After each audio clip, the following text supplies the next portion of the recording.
This week, the United Nations held a two-day meeting in Doha to discuss engagement with the Taliban.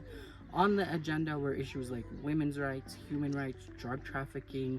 The Islamic Emirate was not invited to the meeting, but different representatives from different nations were.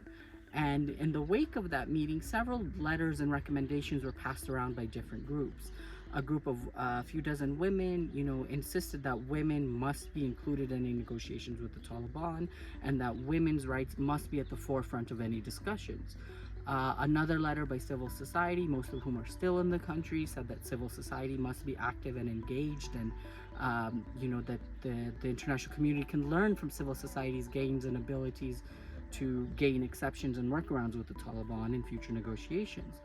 And one letter that caused a good amount of controversy came from about a dozen media workers, business professionals, humanitarian workers who are still in the country, Afghan people, who essentially said that engagement is the only way forward, and that things like sanctions, the banking system, investment, all of these things have to be worked on for the betterment of the Afghan people, especially at a time when the United Nations says that the country is facing a humanitarian crisis.